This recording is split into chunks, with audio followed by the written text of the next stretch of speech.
दुनिया में एक नई जंग छिड़ चुकी है, लेकिन ये जंग बहुत ज्यादा खौफनाक होने की आशंका है, क्योंकि अब इजराइल के हमले के बाद ईरान ने पलटवार कर दिया और अब पलटवार और तेज और तीखा होता चला जा रहा है। कहां जाती दिखाई दे रही है ये जंग?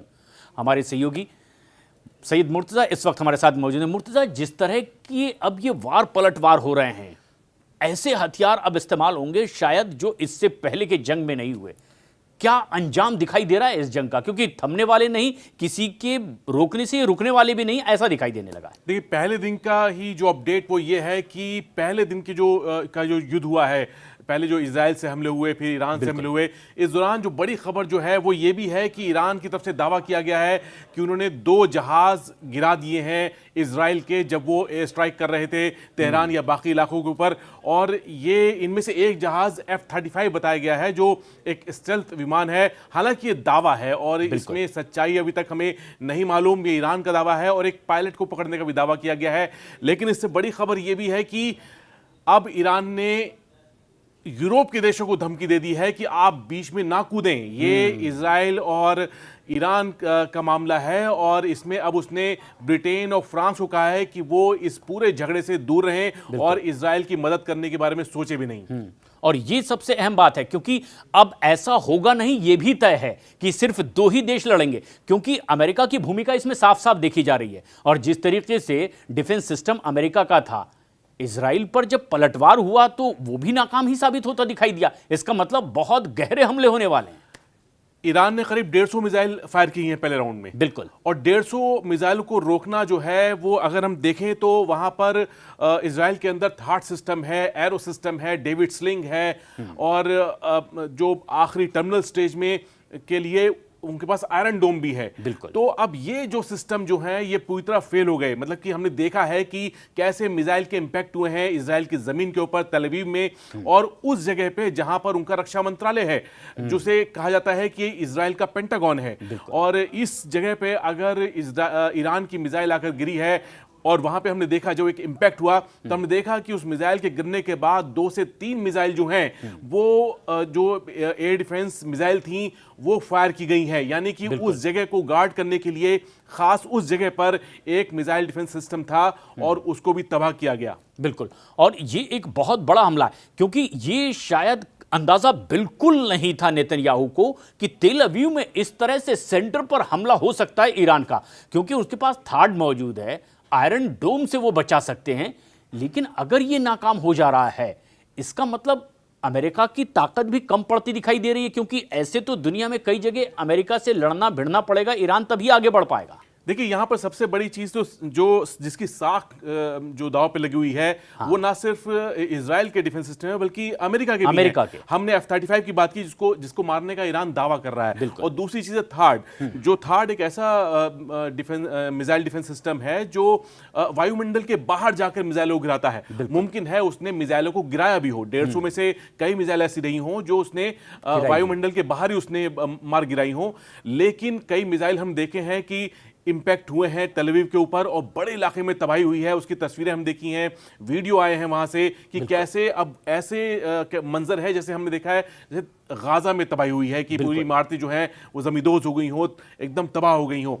लेकिन यह है कि यहां पर जो थाड सिस्टम की बात कर रहे हैं, अब थाड अमेरिका ने ना सिर्फ इजराइल में लगाया है बल्कि ये यूएई में एक सिस्टम लगा हुआ है और साउथ कोरिया में लगा हुआ है। इसके अलावा अमेरिका की जहां बेसेस हैं वहां पे उसने लगाए हुए। लेकिन ये 3 एक बड़े मेजर जगह हैं जहां पे थाड सिस्टम लगा हुआ है। और इजराइल में एक नहीं है, 2 सिस्टम लगे हुए हैं। एक तल अवीव में है जहां पर अटैक हुआ और दूसरा सिस्टम लगा हुआ है नेवातिम में, जो इजराइल का सबसे खास एयरबेस माना जाता है। वहां पर उसकी F-35 की 3 स्क्वाड्रन तैनात हैं और उस जगह भी ईरान का दावा है कि हमने नेवातिम पर भी अटैक किया है। बस ये है कि दुनिया को उसकी तस्वीरें नहीं मिली, वहां के वीडियो नहीं आए, क्योंकि तल अवीव जैसे शहर में वीडियो बनाना आसान है, लेकिन दूर दराज जहां रेगिस्तान हो वहां पर इस तरह की वीडियो रिकॉर्डिंग नहीं हो पाई। तो मुमकिन है कि वहां से कुछ यहां सिर्फ दावे ही काम आ रहे हैं इस वक्त खबरों के लिहाज से।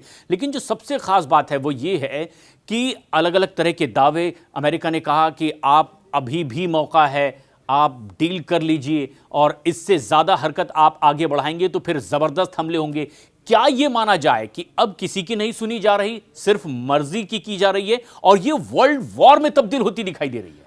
ईरान ने कल ही कह दिया था कि आप हमें चुप रहने को, खामोश रहने को नहीं कह सकते, क्योंकि जब गाजा में बमबारी हो रही थी तब भी हमने कहा, और जब हमारे मिलिट्री लीडरशिप को मारा गया तब एक तरह से जो पानी है वो नाक से ऊपर चला गया। बिल्कुल। और ये ऐसा वक्त है कि ईरान ने अगर जवाब नहीं दिया तो वहां की सरकार पर, वहां के पूरे एक तरह से कहें कि जिसे बाहर के लोग रजीम बोलते हैं, मुल्ला रजीम बोलते हैं, उस पर सवाल उठ जाएंगे। बिल्कुल। तो ये ईरान के लिए भी एक साख का सवाल था कि उसको जवाब देना था, और उसने जवाब दिया।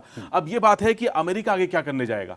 अमेरिका जो है उसने एक तरह से ईरान को वार्निंग दी है कि भी आप आगे ना बढ़िए, नहीं तो कुछ भी हो सकता है और आप न्यूक्लियर जो डील है उस पर आगे बढ़िए। लेकिन इस वक्त ईरान के लिए इस तरह की डील में वापस लौटा आसान नहीं होगा, क्योंकि फिलहाल उसका फोकस पूरी तरह इजराइल है, और जिस तरह का नुकसान ईरान को हुआ है वाकई बहुत बड़ा नुकसान हुआ है। 20 कमांडर और वैज्ञानिक जो हैं, जो बहुत ही अहम थे ईरान के परमाणु कार्यक्रम के लिए, वहाँ की जो मिलिट्री फॉर्मेशन के लिए, उन लोगों को मार गिराया है। तो ईरान के लिए अभी न्यूक्लियर डील की बात तो मैं कहता हूं दूर तक। और ईरान ने तो अब सीधे सीधे एलानिया तौर पर कह ही दिया है कि अब हम बातचीत के लिए आगे बढ़ रहे हैं, इसके बारे में सोचा भी नहीं जा सकता। अब तो सिर्फ इस लड़ाई को किस अंजाम तक पहुंचाना है यही होगा। लेकिन ईरान की तरफ से यह भी साफ कर दिया गया है कि ईरान जैसा चाहेगा इस जंग को वैसे ही खत्म। क्या यह मुमकिन दिखाई दे रहा है? अगर ऐसा है तो फिर इजराइल के साथ जो दुनिया की बड़ी बड़ी ताकत, दुनिया के कई बड़े बड़े देश दिखाई देंगे, सीधे अगर जंग हो छिड़ गई तो क्या ईरान इनसे भी निपट पाएगा? क्या इतनी बड़ी तैयारी इसकी है? और क्या ईरान के साथ दुनिया के ऐसे देश इस वक्त आते दिखाई भी देंगे? देखिए, हमने देखा है कि इजराइल के साथ कौन कौन है। अमेरिका तो बहुत साफ तौर पे है। बिल्कुल। बाद में जर्मनी ने बोल दिया है कि भाई इजराइल को उनको पास आत्मरक्षा का पूरा अधिकार है। ब्रिटेन है, फ्रांस है, इन्होंने भी इजराइल का साथ दिया है। तो अब ये वो देश हैं जो इजराइल को हथियार ना देते हों, लेकिन इनकी वजह से जो इनकी एक तरह से हम कहें कि पिछले हम 1.5 साल में जिस तरह का युद्ध हुआ है, गाजा बमबारी हुई है, इन देशों का जो रवैया रहा है वो इजराइल के पक्ष में रहा है। बिल्कुल। और हमेशा इन्होंने इजराइल का साथ दिया है पिछले 1.5 साल से। देखें, हालांकि यूरोप वो जगह है जहां पर फिलिस्तीन को लेकर एक बड़े सेंटिमेंट हैं और फिलिस्तीन का समर्थन होता है, चाहे स्पेन हो, इटली हो, इन देशों में उसका भारी समर्थन है।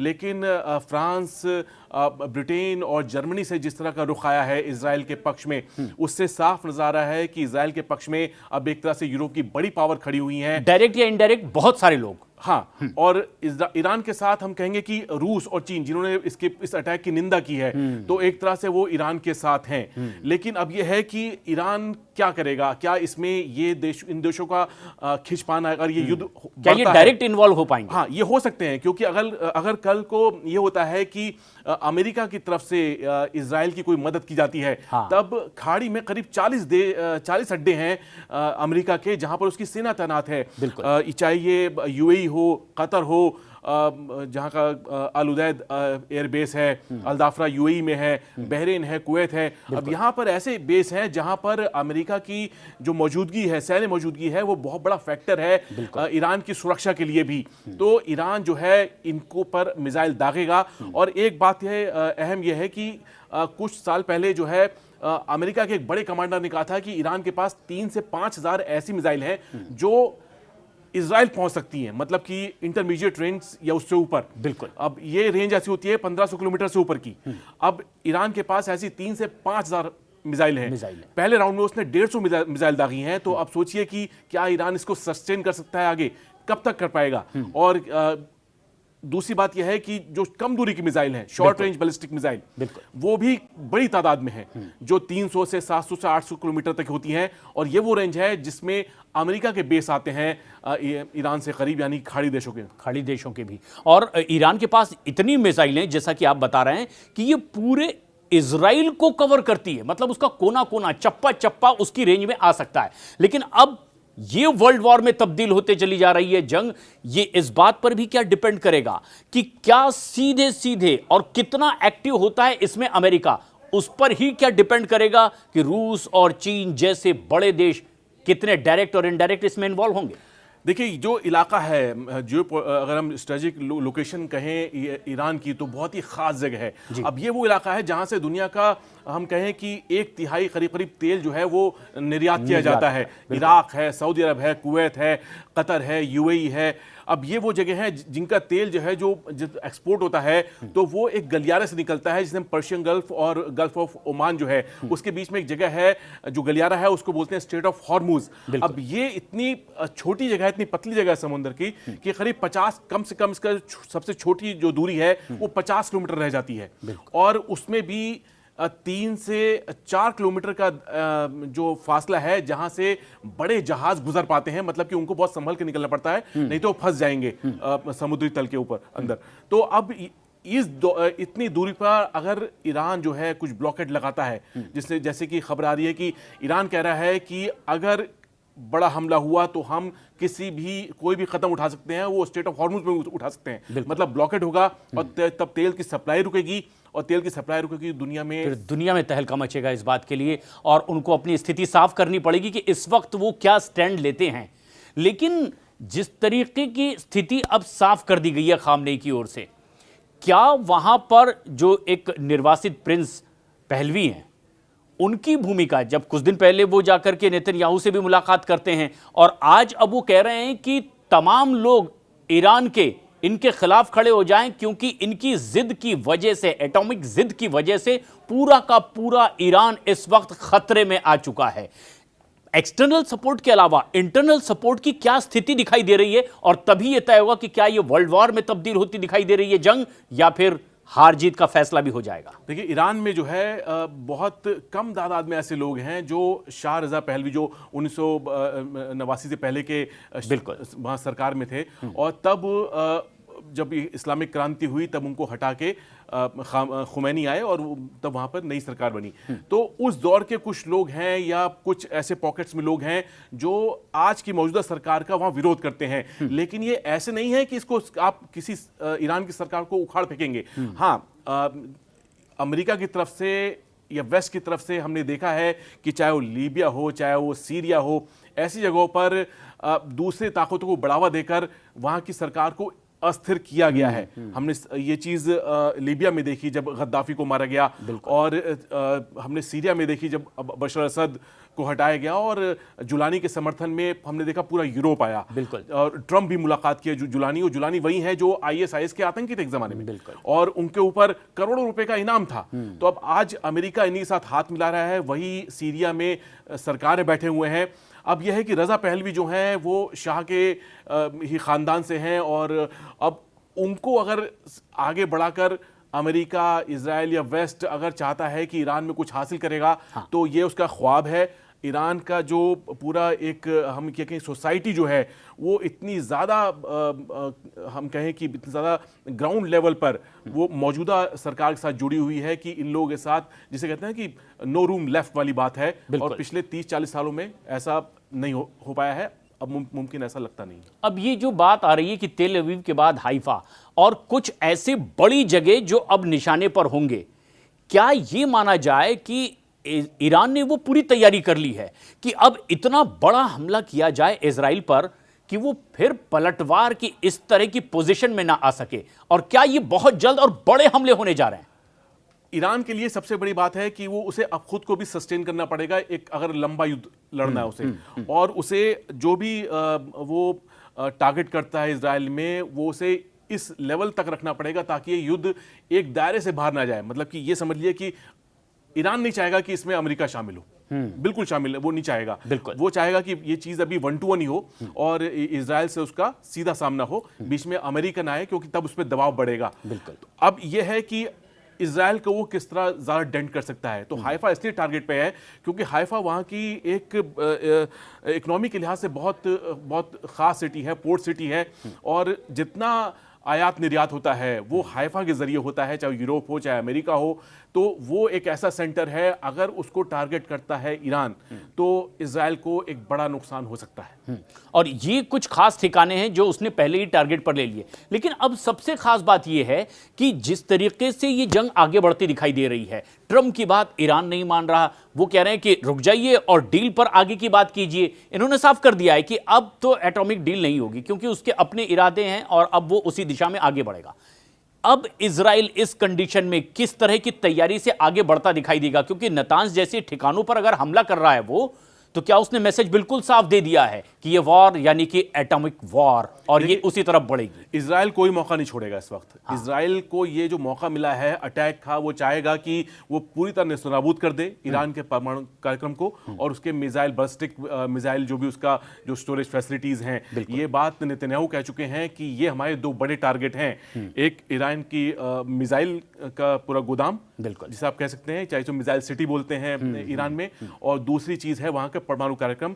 और इसलिए फोर्दो में तो अटैक फोर्दो में भी हुआ है, बिल्कुल जैसे हम कल बात कर रहे थे, फोर्दो में अटैक हुआ है, नतांज में बड़ा धमाका लेकिन हुआ वो बहुत सुरक्षित जगह, अगर वहां पर वो अटैक कर रहा है, हाँ। इसका मतलब उसे वो खत्म कर सकता है क्या? इतनी स्ट्रेटेजी इसके पास में है?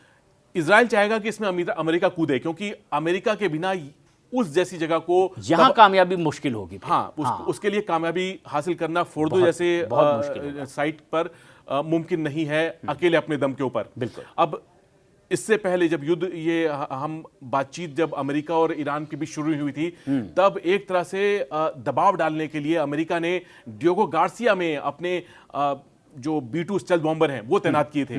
तो ये तरह से एक मानसिक दबाव डालने का कोशिश थी ईरान पे कि देखिए हम क्या कर सकते हैं अगर आपने बातचीत नहीं की। खैर बातचीत शुरू हुई और अब मुमकिन है कि हम कुछ दिनों के अंदर हम उन बॉम्बर्स को फिर डियोगो गार्सिया या फिर ईरान के किसी आसपास किसी और बेस पे तैनात होते देखें।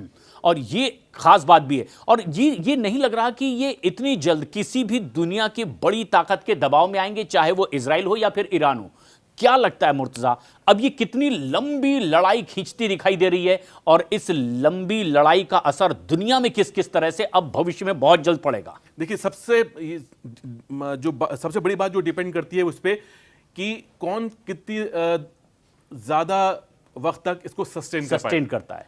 क्या ईरान कर पाएगा? क्या ईरान के पास इतने जरिए हैं? उसकी इकोनॉमी इतनी मजबूत है? क्या वो उसके पास मदद करने वाले ऐसे देश हैं जो उसको लगातार सप्लाई बनाए रखें? हालांकि ईरान की खुद जो मिलिट्री इंडस्ट्री है काफ़ी मजबूत है और उसकी तैयारी भी, वो जानता है कि पिछले 1-2 साल से जिस तरह का दबाव पड़ रहा है, खासकर गाजा में जो युद्ध शुरू हुआ उसके बाद, तो ईरान अपना जो उसकी प्रोडक्शन फैसिलिटीज़ हैं वो तो दिन रात काम कर रही होंगी, लेकिन साथ में क्या रूस और चीन इस तरह उसको सप्लाई कर सकते हैं? क्योंकि रूस तो खुद ही युद्ध में फंसा हुआ है यूक्रेन में, तो ये चीज़ देखने वाली है। और दूसरा ये है कि इजराइल को मदद करने वाले कौन देश हैं, और सबसे बड़ा यह है कि इस पूरे झगड़े में जो अरब देश हैं उनका रोल क्या होगा। ये सबसे अहम बात भी है।